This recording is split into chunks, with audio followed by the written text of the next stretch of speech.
Is an inexpensive eBay turbo a reliable, good decision for your broken Chevy turbo? Or should you stick with something that's a little bit more OEM and probably better quality? These are some questions that I wanted to know, and the only way that I could find out is to install it myself.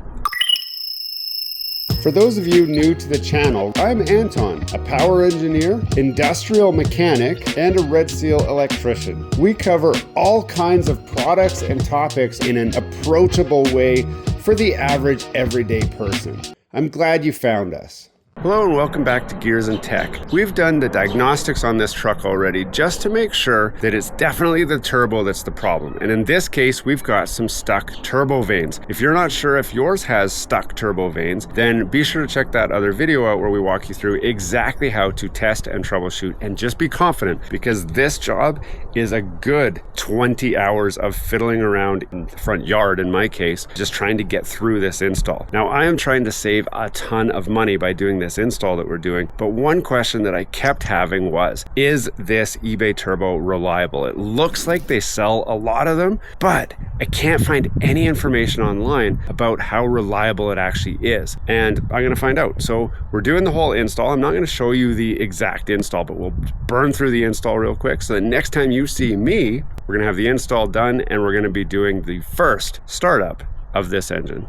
Oh, hey guys, I'm coming here from the future. Definitely you want to stay to the end of this video because there's a lot of stuff that we learned after we were done installing this turbo and doing the full test drive. You do not want to miss all of that. So skip to the end to find out if you can't wait, or watch the whole video, but definitely make sure you get all the way to the end. As I said, this is not a complete how to remove a turbo instructional video. This is more about testing a cheap eBay turbo. So just as a quick overview, how to remove the turbo. This is a job that sucks, and be ready for it. So really what you're going to do is remove all your intake components. You're going to remove this big plastic cover here. You're going to remove your air conditioning compressor, but you're not going to remove the lines. So there's 4 bolts here that undo the air conditioning compressor, and then it'll be able to flip up over out of the way. You can tuck it up over here so that the lines are out of your way. To do that though,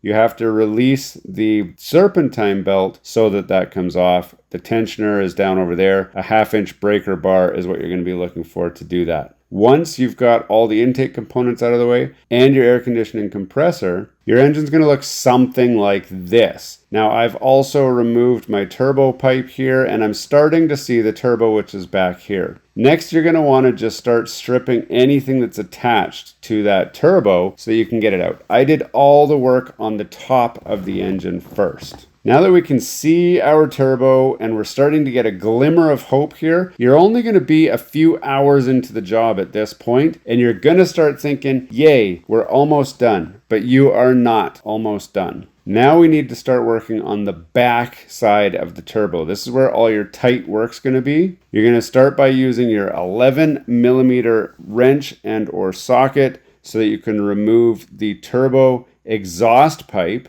from the top of the turbo. Next, you can release the clamp on the bottom end of this pipe and release it, but it's not going to come out all the way easily because your transmission dipstick tube is right here and it likes to be in the way. So I actually pulled my transmission dipstick tube out first, and that made room for my exhaust pipe to come out. And then the next thing we might as well do is pull the Y pipe out of here if you have the EGR system still intact. And you're going to be using 12mm 12-point sockets on these. You can't use a 6-point socket. It has to be a 12-point socket. You're going to be doing those on the exhaust manifold and up at the top behind the turbo. Now, some people say to not mess with the driver's side.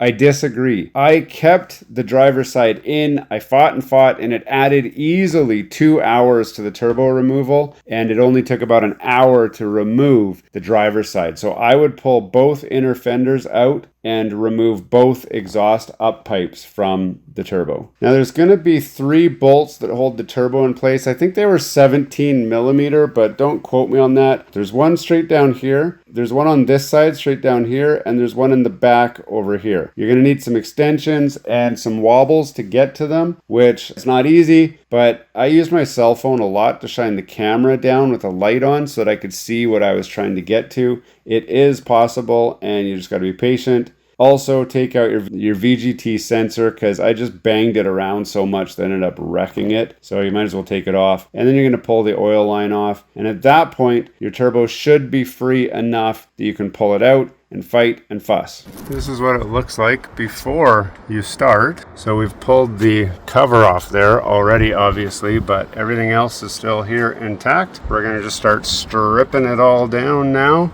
until we can get to the turbo, which is right there. That's the part we're trying to get to. Now, some of you guys are going to ask, how on earth do you get that heat shield off? Well, I'll show you. So here's the first half of the heat shield, and here's the other half of the heat shield. And here's the tool I used to get it off. If you don't know what this is, check out a multi-tool. It'll give you a really great idea. That's the bolt that we got to get in the back. On that side, on this side, not even sure I see it. And on this side, there it is right down there. Try and focus on it. There it is way down there. I don't know how I'm going to get to that one. And I already got the one on this side out. You can see that there. Maybe we can see the other one from here. Got to be just on the other side of this housing here. Can't see that one anywhere. So it's going to be interesting. And after roughly 8 hours of fiddling and fussing and fighting, we've got an empty turbo hole, and over here we have the turbo that came out.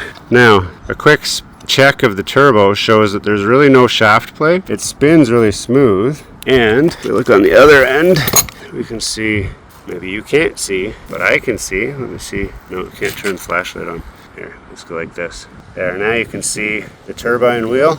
There, it all looks really good. But the problem with this turbo was the adjustable vanes in here are stuck. So this, guys, needs to be replaced with a new turbo.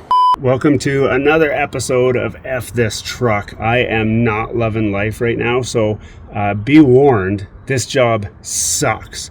Sucks. I'm probably 14 hours in, and I finally just got the turbo back into the hole. So here's the new turbo. It's, like I said, it's finally in the hole. It's bolted down. We've got all the connections on, at least for coolant and oil. I've still got to do all of the exhaust connections in the back. I've still got to do all of the intake in the front. I've got to do, I got so much left to do. This job sucks. So if you're thinking, hey, this is an easy job, I'll do it. Yeah, it's not hard, but you need the right tools, and it sucks. So you will save a ton of money doing it yourself, and using an eBay turbo is also going to save you a lot of money. But now I'm having second thoughts. I'm wondering, all of this work, if this turbo does not work, I'm going to be pissed, because then I got to do the whole job again. And I don't want to do the whole job again. So if this doesn't work, I'm scrapping this truck, because there's no way I'm doing this job twice. So huge risk when using a cheap, unknown turbo. But the payoff could be worth it if you're trying to just save some money, keep your truck going for a little bit longer. So we're going to get this thing done, and we're going to do the first startup. So that's coming up, but I got to keep burning through this. Probably a few more days on my side, but just a camera blip for you guys. Oh, hey guys, I'm glad you're still here. This is just a reminder, you want to watch all the way to the end of this video, because we learned so much about this turbo after getting it installed, and I didn't know yet while I was making the video. So all the way at the very end is where most of our learnings are going to be about this turbo, even after the test drive. So stay all the way till then. Please, I want you to have all this info. It'll avoid a lot of questions in the comments about stuff you think I missed, when really it's at the end of that video.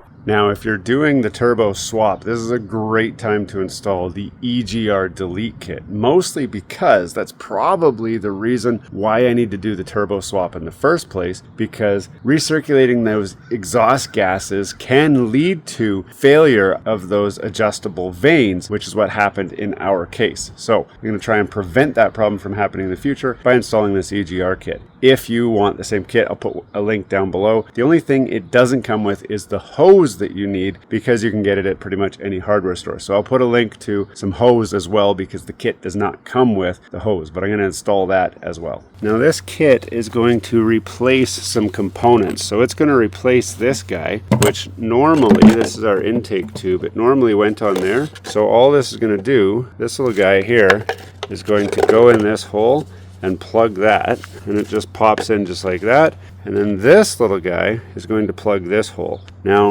it also replaces this tube here, which went from one valve cover to the other valve cover, but it also has this little piece right here, which normally connected to the intake tube and recirculated all those oil vapors and exhaust vapors back to the intake. So these guys right here, I'll back up a little bit so you can see it all. These guys go on each side of the valve cover, and then it just dumps out the bottom of the truck. I'll show you once it's installed. The thing you do not want to do is go from that kit to that kit just with one hose. It will build an insane amount of pressure and blow stuff up on your engine. So it has to be just open to the environment or going to an oil catch can. So I'll show you once it's all back installed and put back together.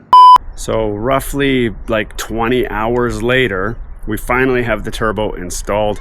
Again, I don't walk you through exactly how to change the turbo because there's plenty of videos out there, but I have walked you through the basics of what's required. Just know it is possible to do it in your driveway with some basic hand tools, but it's probably not a job that you really want to do. If you're dead set doing it, go ahead and give it a try. This video will definitely help you out. But you came here to find out, how well does a Chinese cheap knockoff off-branded turbo work? Well, we're gonna do the first startup here in a moment, and then we're gonna do a test drive.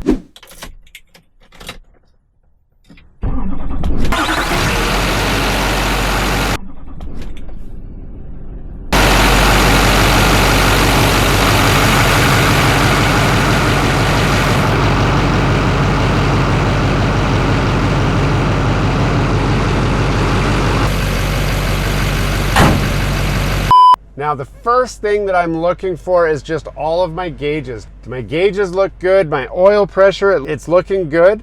My temperature is looking good.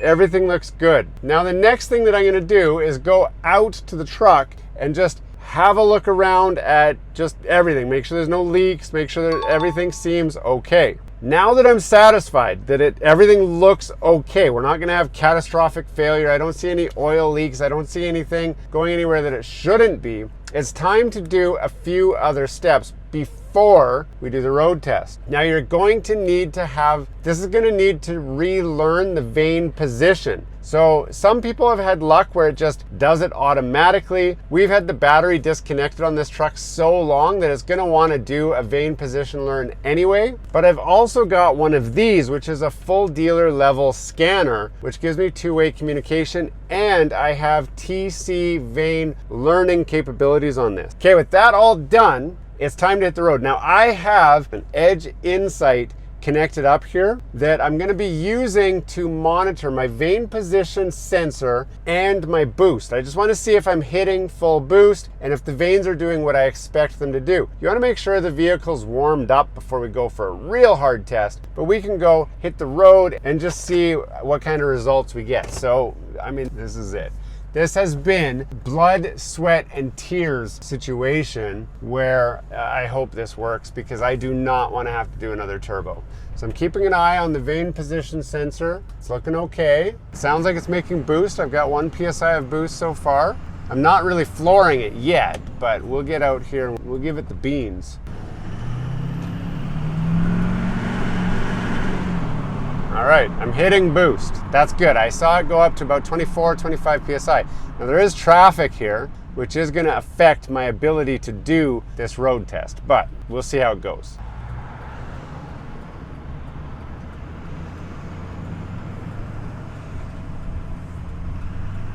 Still looking good. Oh good, this guy's going a different way. So I'm gonna slow right down for here and then I'm gonna give her the beans. Oh yeah, 24 PSI, pulling strong, vane position looks good. No smoke out the tailpipe, that's a good sign. Now before, I didn't even get full boost like this, but also the vane position sensors were stuck. I was not getting any movement of the vane position sensors. I had tested it and I proved it. If you're not sure if you're getting full boost or if your vane positions are working or what, I do show in a different video how to diagnose and troubleshoot if your turbo is broken or if something else is broken. So if you're not sure, check that video, because you don't want to go through the process I did and find out the turbo wasn't the problem. But so far everything's looking good. My temperatures are good. My oil pressure looks good. Everything as a first shakedown, this is looking promising. Keep in mind, this is a dirt cheap eBay turbo that is very, very inexpensive. So we can do one more full throttle push just to make sure we're getting full boost here.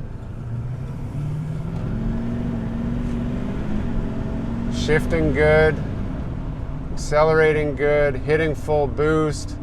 Everything's looking good. This is very, very, very promising. I was worried that I was going to have wasted my money. Now, we're going to be asking longevity. How long will this turbo last? I don't know. I'm going to actually try a road trip where I'm going to tow an 8,000-pound trailer. I'm going to pull it from Alberta, Canada, to the Oregon coast and back again to test. And then I'll be able to report for real how good it is. So that video is either out now, depending on when you're watching this video, or it's on the way out. So if you haven't seen that video, you can check that out and we'll see if this is catastrophic failure or not. Now, I do see the vane position is fluctuating a bit while I'm sitting here at this light, and that's because the PCM is just learning that position. It's gonna bounce around a little bit. That's kind of normal. I haven't owned a lot of Duramaxes, but from what I can tell, that's normal. So when this light goes green, I'll have one more chance to do a full throttle push before we call this thing fixed, and I'll wrap up my thoughts on this thing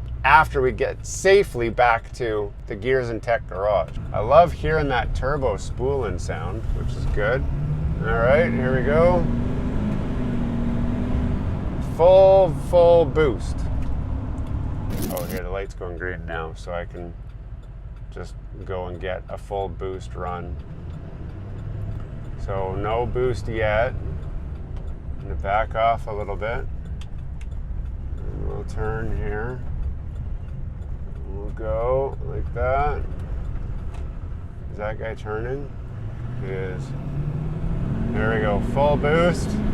23, 24, 25. There you go, full boost. That's all I can do. Now I gotta try and turn without getting in a car accident here. There we go. Okay, I'm calling this a completely successful eBay Turbo install at this stage, which is a huge load off. But I've been teasing all along to stay all the way to the end of the video because we're gonna have a major update for this install. So make sure you stay all the way to that, which is coming up right now. Now it's time for some honesty. I've been teasing all along that you guys want to stay to the end. This is where the rubber hits the road. So I gotta say a couple points about this. Point number one, I was looking to save a lot of money. Like, this turbo was really inexpensive, but it's a huge risk, and I was not certain if this was going to pay off or not. And even now that I've completely done the test start, I've ran it for a little bit, it's been a few weeks of using this turbo, and I can say the truck's running pretty good. The turbo seems to be working well, but it didn't work out of the box exactly as you would expect. So I want to cover some of the things I had to do to make this turbo work as good as it is, and make sure you're aware of everything that you might have to do. First of all, this came with a new vane actuator, so it came with a new controller. But just like the turbo, the actuator, it's cheap and it's not good. So when I first put the turbo in, I wasn't able to hit full boost, and I had a lot of stuttering issues. It was seeming like it was getting stuck, and I thought I had wasted all of my time. Luckily, my old turbo still had a good solenoid, so I was able to swap it. So I swapped the factory Chevy solenoid into the eBay turbo. It solved most of my problems, but not all of them. Now, the other thing that happened was the vane position sensor, I did not remove it while I was removing the turbo. I left it on because I didn't think I needed to worry about it. But it sticks up so high that I actually damaged the connector end. So I was causing new problems with my sensor that I didn't anticipate because the sensor was working fine. I had tested it was fine. Even after I was getting these trouble codes, I thought the sensor might be the problem, but I pulled it out and I tested it, which I've shown you how to do in a different video. So if you're not sure how to test it, I've showed you how to do that. So it tested okay, but I'd get a random intermittent problem where the voltage on it would spike, the PCM wouldn't know what the problem was, and so it would initiate a check engine light. So I bought a new sensor. Now, when you're buying new sensors with these, you want to go with proper GM sensors. I've documented the problem with the cheaper sensors, and I've got a video showing that as well. Just take my word for it, get the proper sensor. So I put the proper sensor in, and then all of my problems went away. So proper sensor, proper actuator, eBay turbo. That is the setup that I'm running right now. And that is the result that you guys just saw earlier in this video. So there was a lot of testing, a lot of troubleshooting, a lot of diagnostics. So now the turbo's in and everything's working exactly the same as a regular, proper Garrett turbo that is the factory one, which costs many thousands of dollars. Now the question that I have, or that you probably have, is now that you know what all you've done, would you do it again? And it is such a tough question. I had multiple times where I thought I was gonna have to pull this turbo again, and I was not looking forward to the whole thing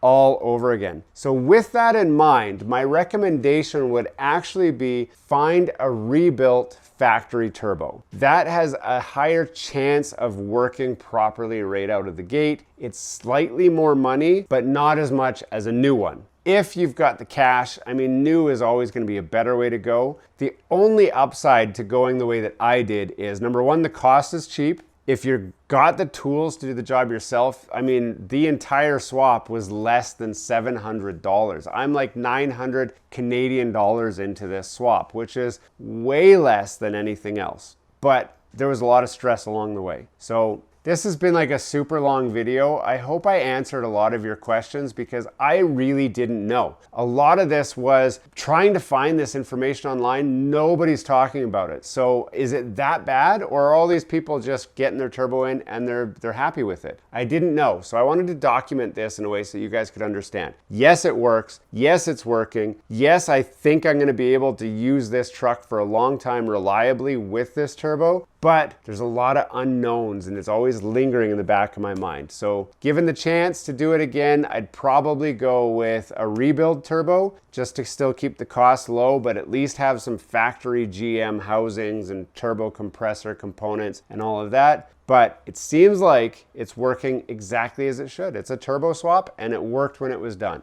What more could you ask for? Hey, thanks for watching all the way to the end of this video. We hope you enjoy the content in this video and we'd love to have you come back. Consider subscribing to the channel if you haven't already.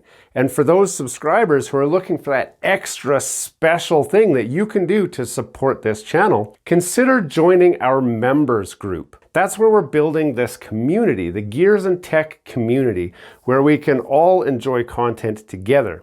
You'll get special perks, which we'd love for you to check out by clicking the link down below. For those of you who are just happy to watch the video, that's okay too. You can check out some of our other content right over here, where we've got some previous videos that have already been uploaded and enjoyed by many of our viewers already. We do hope to see you again. This has been Gears and Tech. Have a great day.